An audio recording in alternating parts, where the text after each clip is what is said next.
Hello student, Kalyani IAS academy के online platform पर आपका स्वागत है। मैं हूं लखन दायमा, आपको एमपीपीएससी मेंस एग्जाम के लिए सेकंड पेपर का फर्स्ट पार्ट पढ़ा रहा हूं, जिसका नाम है संविधान, शासन व्यवस्था, राजनीति तथा प्रशासनिक संरचना।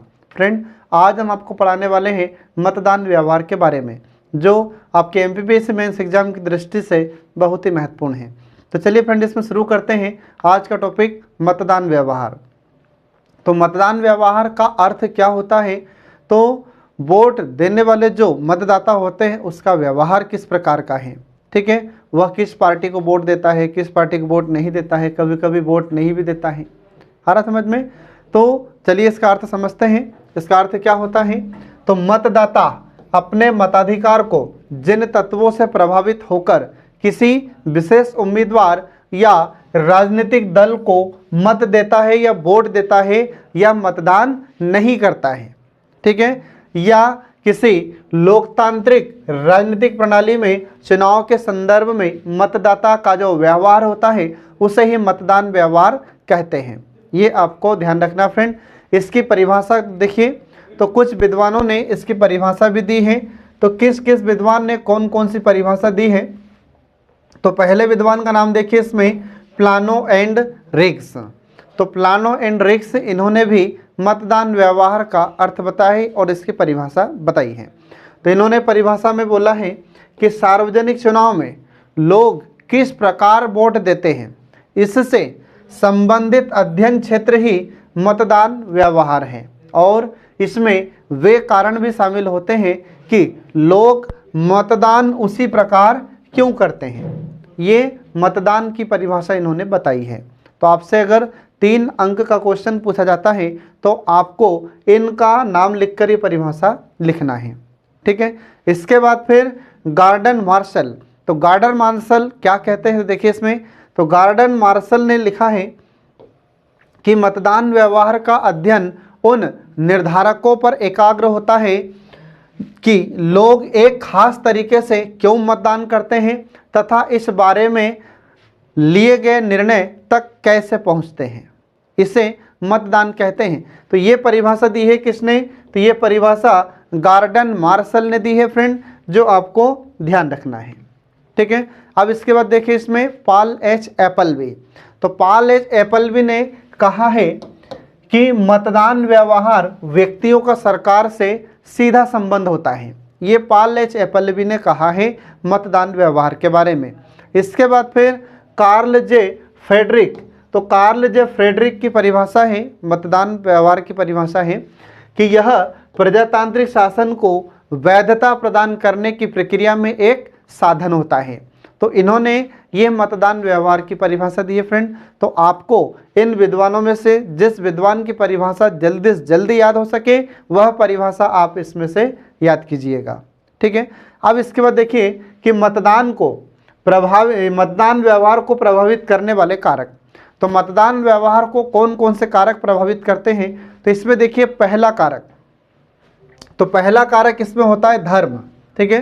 तो धर्म एक अन्य महत्वपूर्ण कारक है जो मतदान व्यवहार को प्रभावित करता है, ठीक है। राजनीतिक दल का सांप्रदायिक प्रचार में शामिल होते हैं और मतदाताओं की धार्मिक भावनाओं का शोषण करते हैं। आ रहा समझ में?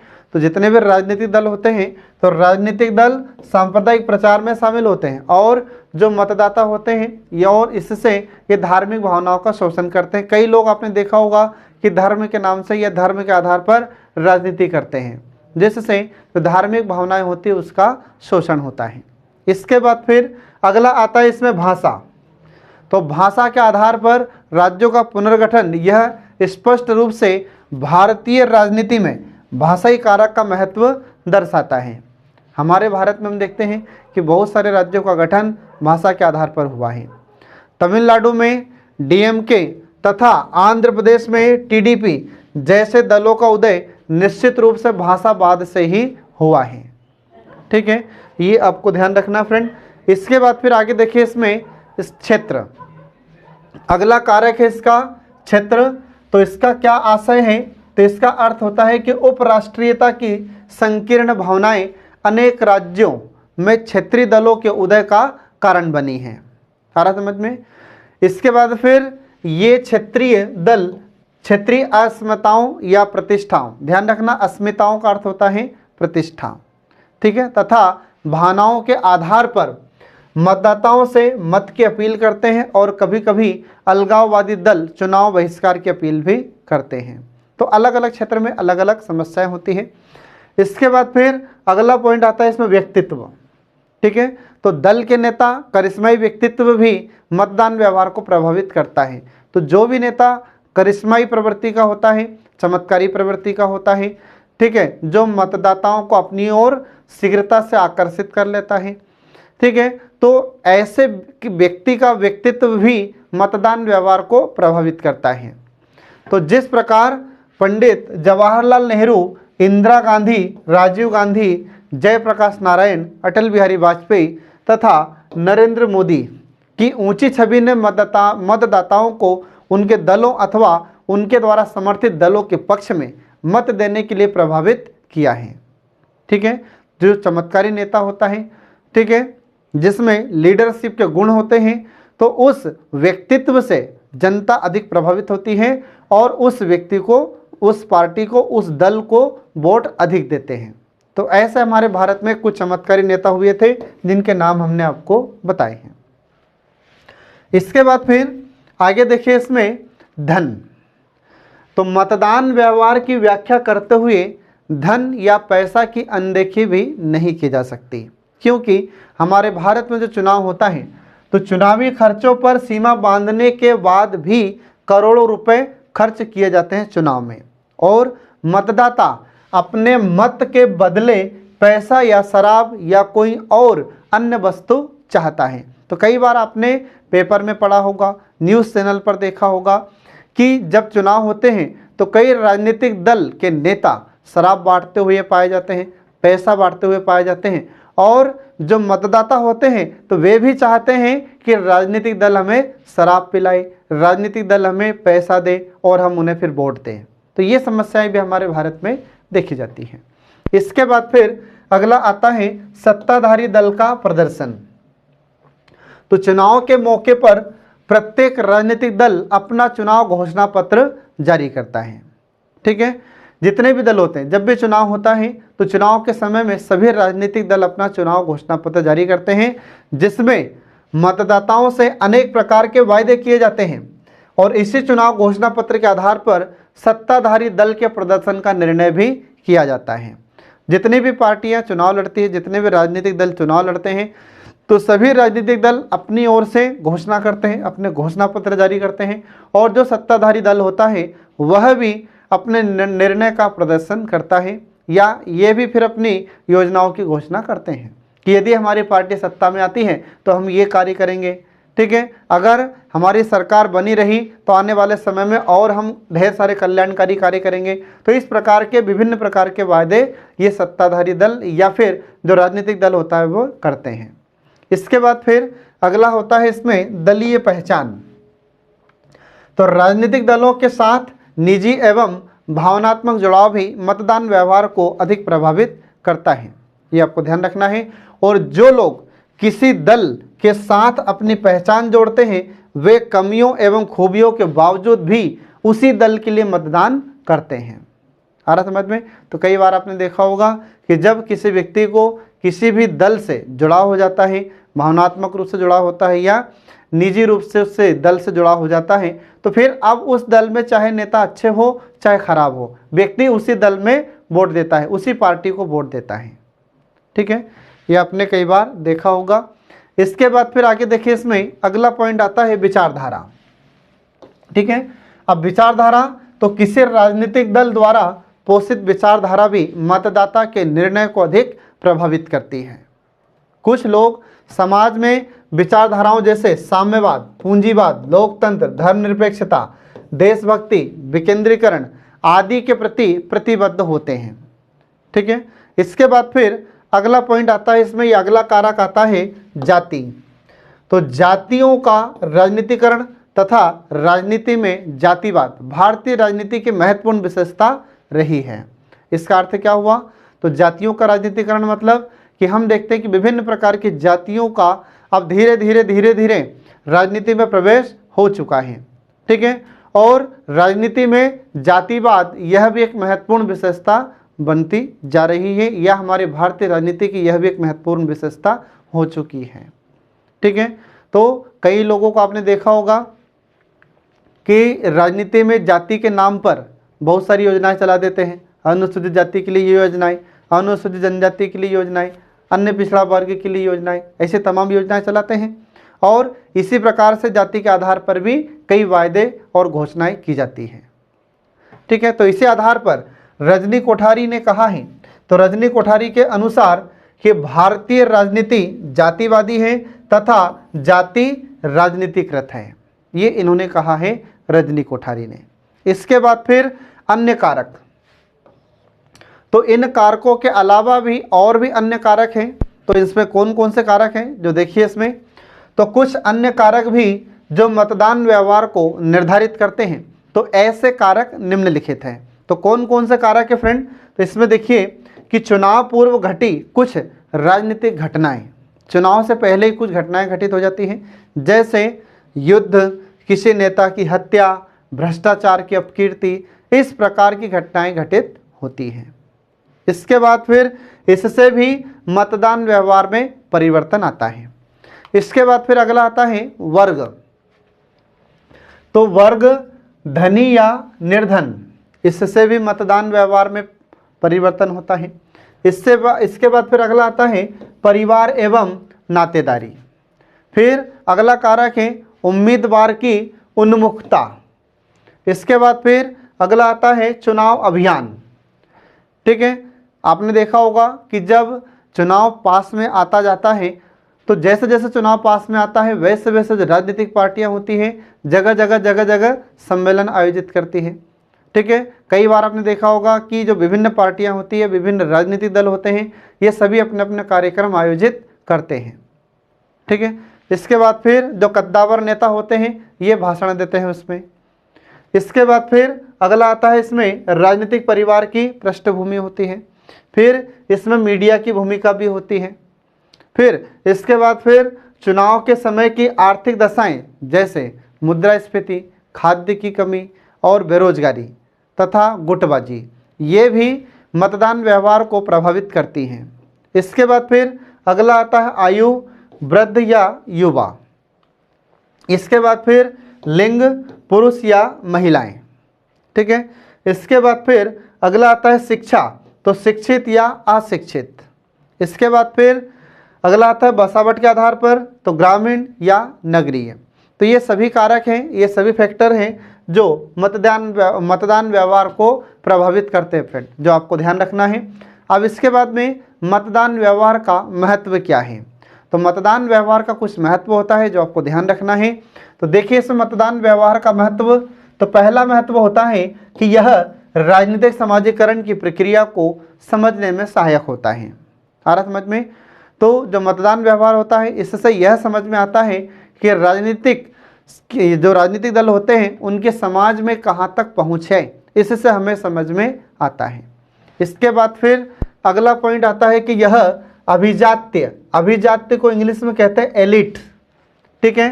तो अभिजात्य का अर्थ हो जाता है कि किसी भी क्षेत्र में प्रसिद्ध, जाना माना, प्रतिष्ठित व्यक्ति, उसे कहा जाता है अभिजात्य वर्ग।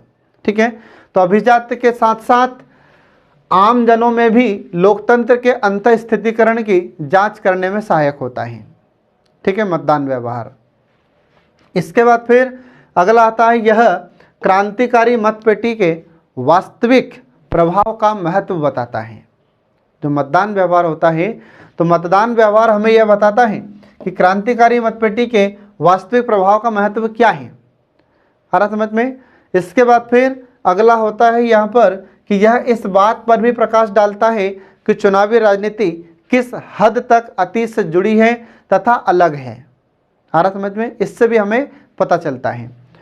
इसके बाद फिर अगला पॉइंट इसमें आता है कि यह मतदान व्यवहार, तो मतदान व्यवहार राजनीतिक विकास के संदर्भ में आधुनिकता अथवा प्राचीनता को मापने में भी सहायक होता है। तो मतदान व्यवहार से हमें यह पता चलता है कि प्राचीन समय में स्थिति क्या थी और आधुनिकता में या वर्तमान में समय कैसा है। ठीक है। तो दिन प्रतिदिन हम देखते हैं कि मतदान व्यवहार में परिवर्तन होता जा रहा है, लोग जो मतदाता होते हैं उनकी विचारधाराओं में परिवर्तन होता जा रहा है। ठीक है। इसके बाद फिर देखिए इसमें आगे, राजनीतिक प्रक्रिया में या राजनीतिक प्रक्रिया में सहभागिता का समावेश कर राजनीतिक समुदाय को एकजुट रखना। ठीक है। इसके बाद फिर अगला पॉइंट आता है कि निर्णय निर्माण की क्रिया को भी यह दर्शाता है मतदान व्यवहार। इसके बाद फिर अगला पॉइंट आता है नागरिकों का औपचारिक सरकार से सीधा संबंध भी स्थापित करता है। तो जो नागरिक होते हैं इनका सरकार से सीधा संबंध भी स्थापित करता है मतदान व्यवहार। तो कई बार आपने देखा होगा कि जो राजनेता होते हैं या जो सत्ताधारी दल होते हैं, तो सत्ताधारी दल के जो नेता होते हैं ये जनता से बातचीत करते हैं, जनता से मिलने जाते हैं। तो इससे क्या होता है कि सरकार और जनता के बीच में, नागरिकों के बीच में संबंध स्थापित होता है। इसके बाद फिर अगला पॉइंट आता है कि लोकतांत्रिक शासन को वैधता प्रदान करने का यह एक अच्छा तरीका होता है। ठीक है। तो ये आपको याद रखना है फ्रेंड। तो इस प्रकार से यहाँ पर ये मतदान व्यवहार का महत्व समाप्त होता है। अब इसके बाद देखिए आगे इसमें चुनाव एवं मतदान व्यवहार में मीडिया की भूमिका। तो चुनाव में और मतदान व्यवहार में मीडिया की भूमिका क्या होती है, तो इससे संबंधित कुछ महत्वपूर्ण पॉइंट है जो आपको ध्यान रखना है। तो निम्नलिखित बिंदु चुनाव एवं मतदान व्यवहार में मीडिया की भूमिका दर्शाते हैं। तो पहला पॉइंट आता है इसमें सूचना प्रसार। ठीक है। तो चुनाव से संबंधित सूचना प्रसार विशेषकर चुनाव प्रक्रिया के दौरान सभी हितधारकों के लिए महत्वपूर्ण होता है। आ रहा समझ में? तो आपने देखा होगा कि जब चुनाव होते हैं तो उस समय मीडिया ही इसमें महत्वपूर्ण भूमिका निभाता है। जनता तक, नागरिकों तक सूचना पहुंचाने का काम मीडिया ही करता है, जो बहुत ही महत्वपूर्ण होता है। इसके बाद फिर चुनाव की घोषणा, इसके बाद में नामांकन, जांच, चुनाव अभियान, सुरक्षा व्यवस्था, मतगणना तथा परिणाम की घोषणा आदि सूचनाओं का प्रचार या आदि सूचनाओं का प्रसार मीडिया ही करता है। अब यहाँ पर मीडिया में दोनों प्रकार के मीडिया आ जाते हैं, इसमें इलेक्ट्रॉनिक मीडिया और प्रिंट मीडिया, ये दोनों ही मीडिया सूचनाओं का प्रसारण करते रहते हैं। इसके बाद फिर अगला आता है इसमें मतदाता शिक्षण एवं सहभागिता। तो जो मीडिया होता है, तो मीडिया क्या करता है, तो मीडिया मतदाताओं को जागरूक भी करता है और सहभागिता सुनिश्चित करने की मीडिया की प्रतिबद्धता पूर्ण साझेदारी की यह एक गुंजाइश होती है। जो मीडिया होता है तो मीडिया जनता को, मतलब मतदाताओं को जागरूक करता है कि सही व्यक्ति को वोट दें। जब आपने चुनाव में वोट डाली होगी तो जब वोटिंग होती है उससे पहले हमारा मीडिया यह बताता है कि जो सही सदस्य है, आपको जो सही व्यक्ति लगता है, ईमानदार व्यक्ति लगता है, आप उसी को वोट दीजिए, अब वह चाहे किसी भी पार्टी का हो। ठीक है। इसके बाद फिर यह चुनाव आयोग मीडिया के बीच संबंधों का एक संभावनाशील क्षेत्र होता है। तो चुनाव आयोग और हमारा मीडिया दोनों के बीच में संबंध स्थापित अच्छे होते हैं। इसके बाद फिर अगला आता है इसमें आदर्श आचार संहिता। तो आगे देखिए इसमें आदर्श आचार संहिता। अब आचार संहिता का अर्थ क्या होता है कि कुछ ऐसे आचार या कुछ ऐसे व्यवहार जिनको बढ़ावा देने के लिए प्रतिबंधित किया जाता है। ठीक है।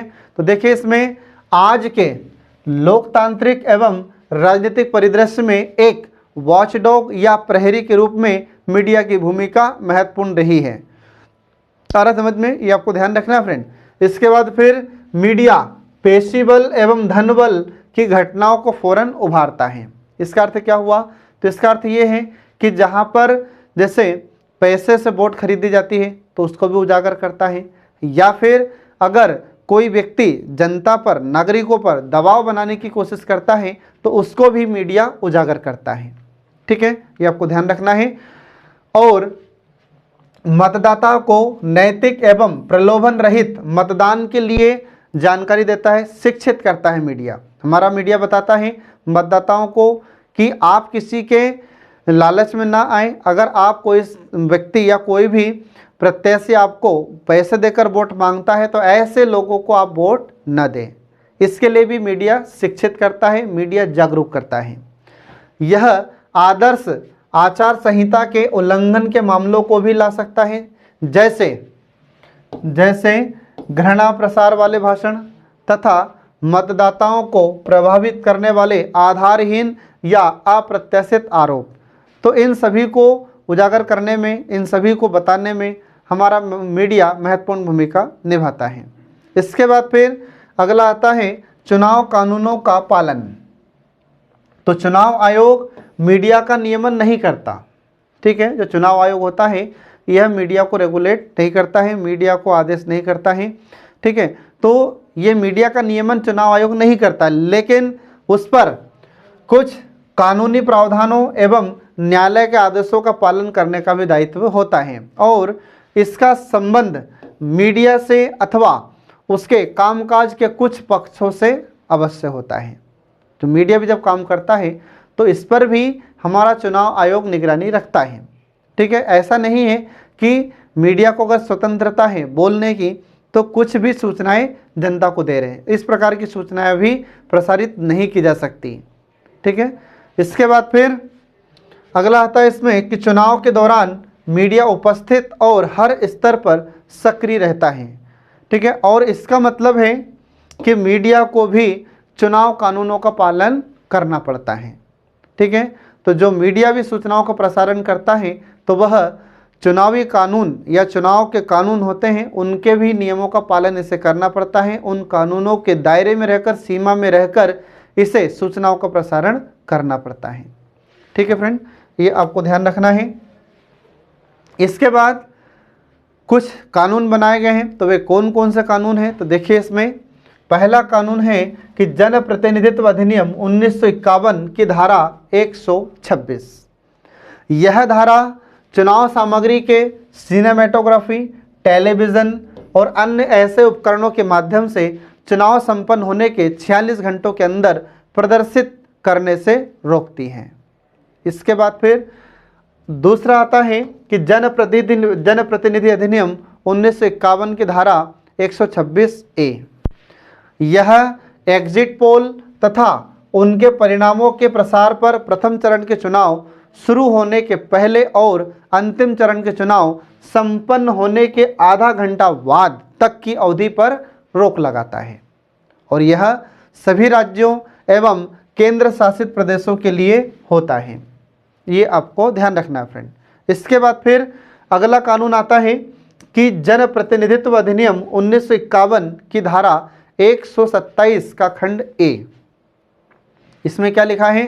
तो इसमें लिखा है कि चुनाव संबंधी पंपलेट, पोस्टर आदि का मुद्रण एवं प्रकाशन आदि इसके द्वारा शासित होते हैं। मतलब कि जितने भी चुनाव संबंधी पंपलेट छपवा जाते हैं, पोस्टर छापे जाते हैं, इन सभी की प्रिंटिंग, इन सभी का मुद्रण एवं इनका प्रकाशन आदि इसके द्वारा शासित होते हैं, नियंत्रित होते हैं, जिसके अंतर्गत ऐसी मुद्रित सामग्री पर मुद्रक एवं प्रकाशन का नाम पता मुद्रित होता है, छपा होता है, ठीक है। इसके बाद फिर आगे देखिए, इसमें अगला कानून है कि भारतीय दंड संहिता की धारा 171 का खंड एच, ठीक है। इसमें क्या लिखा है? तो इसमें यह लिखा है कि यह चुनाव लड़ रहे उम्मीदवार की अनुमति के बिना विज्ञापन आदि खर्चों पर रोक लगाता है, ठीक है। ये सभी कानून के बारे में आपको ध्यान रखना फ्रेंड, तो एग्जाम में आपसे क्वेश्चन इनसे पूछा जा सकता है। इसके बाद फिर अगला आता है सरकारी मीडिया का दायित्व। अब सरकारी मीडिया मतलब कि हमारी गवर्नमेंट के जो चैनल होते हैं, ठीक है, जैसे दूरदर्शन सरकारी चैनल होता है, तो इनका दायित्व क्या है? तो देखिए इसमें कि चुनाव संबंधी समाचारों एवं विश्लेषणों के प्रसारण में सार्वजनिक प्रसारक या पब्लिक ब्रॉडकास्टर से अपेक्षा की जाती है कि वे तटस्थता, वस्तुपरकता के उदाहरण प्रस्तुत करें। तो जो सरकारी टीवी चैनल्स होते हैं ये तटस्थता का ध्यान रखते हैं। तटस्थता का अर्थ होता है कि निष्पक्ष होकर सूचनाओं का प्रसारण करते हैं, ठीक है। ये किसी भी दल से प्रभावित होकर उसकी सूचना का प्रसारण नहीं करते हैं, ठीक है। इसके बाद फिर अगला आता है कि चुनाव आयोग का प्रसार भारतीय के साथ अच्छा तालमेल है, जिसके अंतर्गत मान्यता प्राप्त राष्ट्रीय स्तर के दल और राज्य स्तरीय दलों को निःशुल्क प्रसारण तथा समय प्रदान किया जाता है, ठीक है। तो कौन से दल को कितना समय मिलेगा टीवी चैनल पर, दूरदर्शन पर, ये हमारा चुनाव आयोग डिसाइड करता है। ठीक है, ताकि चुनाव प्रचार प्रसार के मामले में बराबरी के आधार पर चुनाव लड़ा जा सके। तो इसमें हम देखते हैं कि चुनाव आयोग जब हमारे सरकारी चैनल पर इनके लिए टाइम डिसाइड करता है तो सबका बराबर टाइम फिक्स रहता है। ऐसा नहीं है किसी पार्टी को या किसी दल को 15 मिनट 10 मिनट का टाइम दे दिया प्रचार करने के लिए और किसी दल को किसी पार्टी को 1 मिनट का टाइम दिया। ऐसा हमारा चुनाव आयोग भेदभाव नहीं करता है, सभी दलों को प्रचार के लिए समान समय उपलब्ध कराता है। ये आपको ध्यान रखना फ्रेंड। इसके बाद फिर देखिए इसमें आगे 16वीं और 17वीं लोकसभा में चुनाव में मतदान व्यवहार। तो जो 16वीं लोकसभा का चुनाव हुआ, 17वीं लोकसभा का चुनाव हुआ, तो इसमें मतदान व्यवहार किस प्रकार का रहा है हमारी जनता का, तो ये देखिए इसमें। तो इसमें देखिए कि वर्ष 2014 में हुए 16वीं लोकसभा चुनाव में मतदाताओं ने नरेंद्र मोदी के नेतृत्व में भाजपा और एनडीए को स्पष्ट बहुमत देकर स्थापित किया है। ठीक है, तो नरेंद्र मोदी की सरकार ये पूर्ण बहुमत वाली सरकार है। इस चुनाव में जनता ने भ्रष्टाचार, महंगाई, कांग्रेस से मुक्त होने के लिए जनादेश दिया था और इन जनादेश ने मतदान व्यवहार को प्रभावित करने वाले मुद्दों जैसे जाति, धर्म, क्षेत्रीयता आदि को अप्रभावी कर दिया था। तो इस समय जो मुद्दा था तो मुद्दा सिर्फ भारतीयता का मुद्दा था और यह मुद्दा प्रभावी रहा था। ठीक है, उस समय सिर्फ भारत के विकास की बातें की जा रही थी और यही मुद्दा सबसे महत्वपूर्ण था। इसके बाद फिर आगे देखिए इसमें कि इस चुनाव में मतदान व्यवहार को प्रभावित करने वाले कुछ कारक थे। तो इस चुनाव में मतदान व्यवहार को प्रभावित करने वाले कारक कौन कौन से थे, तो पहला कारक था इसमें दुर्बल नेतृत्वकर्ता। ठीक है, तो कांग्रेस में दुर्बल नेतृत्वकर्ता में जैसे मनमोहन सिंह जी थे, तो इनकी छवि की जगह मजबूत नरेंद्र मोदी की छवि। ठीक है, तो जो नरेंद्र मोदी की छवि थी ये भूतपूर्व प्रधानमंत्री मनमोहन सिंह से ज़्यादा छवि इनकी थी नरेंद्र मोदी की, इसलिए भाजपा को पूर्ण बहुमत प्राप्त हुआ। इसके बाद फिर अगला आता है राजनीतिक स्थिरता एवं सुदृढ़ भारत का निर्माण। ठीक है, तो जो बीजेपी होती है, भाजपा होती है, तो इसके पास क्या थी, राजनीतिक स्थिरता एवं सुदृढ़ भारत का निर्माण की रणनीति थी। इसके बाद फिर जो विद्यमान कांग्रेस सरकार थी उसमें विरोधी लहर, मतलब कि जो कांग्रेस सरकार थी उस समय, तो उस समय हमारे भारत में विरोध की लहर फैल रही थी, मतलब जो जनता थी तो जनता ही इसका विरोध कर रही थी। जनता कांग्रेस पार्टी से या कांग्रेस की सरकार से खुश नहीं थी। इसके बाद फिर अगला आता है उत्तरदायित्व का अभाव। ठीक है, भ्रष्टाचार और महंगाई जैसी समस्या। तो उस समय हम देखते हैं कि कांग्रेस सरकार में कई भ्रष्टाचार के आरोप लगे थे उनके मंत्रियों पर। ठीक है, और उन भ्रष्टाचार को उजागर भी किया था, जिसके कारण कांग्रेस सरकार की छवि खराब हुई थी। इसके बाद फिर देश में आर्थिक सुधार और नए भारत का निर्माण, ये कुछ ऐसे कारक थे जिसने मतदान व्यवहार को बहुत अधिक प्रभावित किया था। हर व्यक्ति भारत का विकास चाहता था, हर व्यक्ति जनता के लिए कल्याणकारी कार्य की उम्मीद कर रहा था। ठीक है, तो इस प्रकार मतदान व्यवहार को प्रभावित करने वाले कारक है फ्रेंड, जो आपको ध्यान रखना है। अब देखिए फ्रेंड, इसमें वर्ष 2019 में हुए 17वीं लोकसभा के चुनाव परिणाम। तो जब 2019 में 17वीं लोकसभा का चुनाव हुआ तो इस चुनाव में भी भारतीय जनता पार्टी को पूर्ण बहुमत प्राप्त हुआ और इस समय इस पार्टी का नेतृत्व भी प्रधानमंत्री, भूतपूर्व प्रधानमंत्री और वर्तमान में प्रधानमंत्री नरेंद्र मोदी ने ही किया था। ठीक है, इसके बाद में इसी समय भारतीय जनता पार्टी को, एनडीए को पूर्ण बहुमत प्राप्त हुआ और इस जनादेश में भी भारतीय का मुद्दा या भारतीयता का मुद्दा ही बरकरार रहा था। इस चुनाव में भी जनता यही चाहती थी कि भारत का विकास हो, जो गरीब जनता है उनका कल्याण हो, इनके लिए कल्याणकारी योजनाएं चलाई जाएं, शिक्षा को बढ़ावा दिया जाए, तकनीकों को बढ़ावा दिया जाए, ये सभी मुद्दे इस समय बरकरार रहे थे। अब जो 2019 में चुनाव हुआ था 17वीं लोकसभा में, तो इस समय कुछ कारक थे। तो कौन कौन से कारकों ने प्रभावित किया था मतदान व्यवहार को, तो इसमें देखिए पहला मजबूत नेतृत्व। तो मजबूत नेतृत्व ने भी मतदान व्यवहार के रूप में महत्वपूर्ण कारक रहा है। तो पहला कारक है यहाँ पर मजबूत नेतृत्व। तो मजबूत नेतृत्व मतलब मोदी फैक्टर, ठीक है। इसके बाद फिर दूसरा है इसमें फैक्टर, दूसरा कारक पाकिस्तान पर सर्जिकल स्ट्राइक की गई थी, इसकी वजह से भी बीजेपी फिर से पूर्ण बहुमत प्राप्त करती है। इसके बाद फिर अगला है कि विभिन्न योजना व कार्यक्रम जैसे प्रधानमंत्री आवास योजना, उज्ज्वला योजना, आयुष्मान योजना और भी कई तमाम योजनाएं थी जिनकी वजह से मतदान व्यवहार को अधिक प्रभावित किया गया था। इसके बाद फिर कमजोर विपक्ष, तो जितने भी विपक्षी पार्टियां थी सब भारतीय जनता पार्टी के समक्ष कमजोर प्रतीत हो रही थी। इसके बाद फिर अगला है राष्ट्रवाद व राष्ट्रीय सुरक्षा का मुद्दा, ये सबसे बड़ा मुद्दा था। तो इसी मुद्दे को बढ़ावा दिया था भारतीय जनता पार्टी ने और बीजेपी की सरकार ने राष्ट्रीय सुरक्षा को अधिक बढ़ावा दिया था, जिसकी वजह से फिर से भारतीय जनता पार्टी को पूर्ण बहुमत प्राप्त हुआ और नरेंद्र मोदी के नेतृत्व में सरकार फिर से बनती है। ठीक है फ्रेंड, तो ये आपको ध्यान रखना है। अब इसके बाद देखिए मतदान व्यवहार के अध्ययन की कठिनाइयाँ। और जो मतदान व्यवहार होता है तो इसके अध्ययन में कौन कौन सी कठिनाइयाँ आती हैं, तो देखिए इसमें पहली कठिनाई क्या है। तो पहली कठिनाई यह है कि एक मतदाता का मतदान व्यवहार दूसरे मतदाता से तथा एक क्षेत्र का मतदान व्यवहार दूसरे क्षेत्र के मतदान व्यवहार से भिन्न होता है, ठीक है। और साथ ही भिन्न भिन्न समय पर भिन्न भिन्न परिस्थितियों में मतदान व्यवहार अलग अलग होता है और इस संबंध में किसी प्रकार के सामान्य निष्कर्ष निकालना संभव नहीं होता है। तो अलग अलग क्षेत्र में अलग अलग तरीके से मतदान होता है, अलग अलग क्षेत्र में अलग अलग मतदाता होते हैं, अलग अलग क्षेत्र में अलग अलग मतदाताओं के विचार होते हैं। अब ऐसी स्थिति में निष्कर्ष निकालना बहुत कठिन होता है या संभव नहीं होता। इसके बाद फिर अगली कठिनाई होती है कि भारत जैसे विविधता वाले देश में कुछ निश्चित शीर्षकों के अंतर्गत संपूर्ण देश के मतदान व्यवहार का अध्ययन एक कठिन कार्य है। आ रहा समझ में?